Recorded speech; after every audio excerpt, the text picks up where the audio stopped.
Hello guys, so samahan niyo akong mag-get ready kasi nabiyahe kami ngayon papuntang um, Rizal.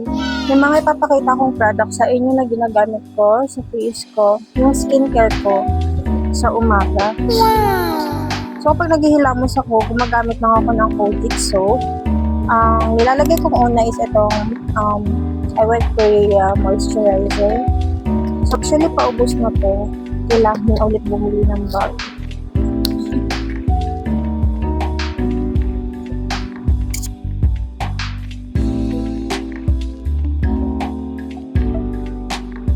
So ayun, ang sinusunod ko is itong Garnier anti-acne serum.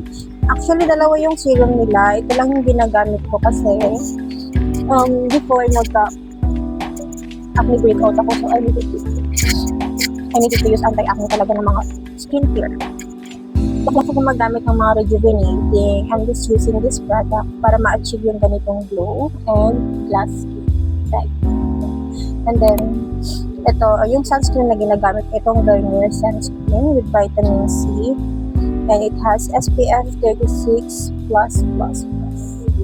Ang effect din nito, mag-glow din yung skin mo.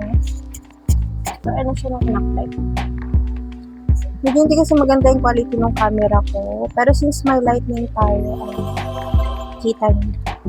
Konting ayos lang ako. Hindi ako nag-aayos ng bongga kapag umaalis. As in, matakpan lang yung mga dark spot eye bags ko. Yan, lash and lip. Yan, okay na. Ito yung gamit kong concealer. Sis Lady in the shade ko. Actually, napaputi yung kuha ko neto kasi akala ko lang kasi darker shade yung pinakahuli pero hindi, pang natural pala yun. Sorry. Konti lang kasi maputi siya. Hanggang yung mga dark spot natin. Ayan. Diba kasi iba naman dito nagpa-breakout ako. Ayan. Actually nawala na yung mga pero mga natitira pa rin yung mga dark spot. At ayun, wala akong blend. Pang blend kaya ito na lang ginagamit.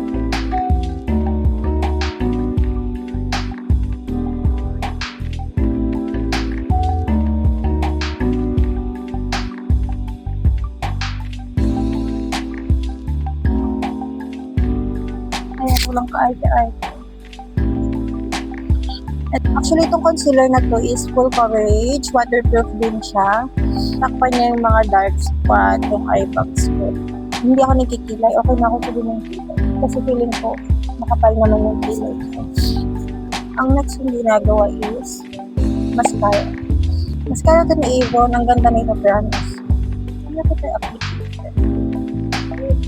Hindi siya mag-focus.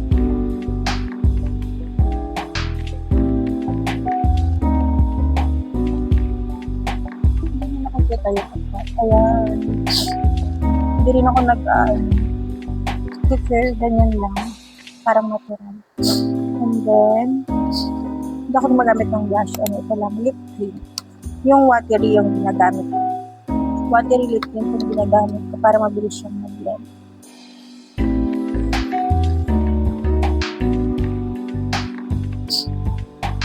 Ito yung parang yung ginagamit ko ng blush.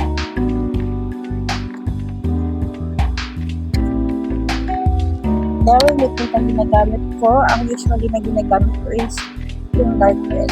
Pero di may na-itch ko. Minsan nag-delete kasi siya.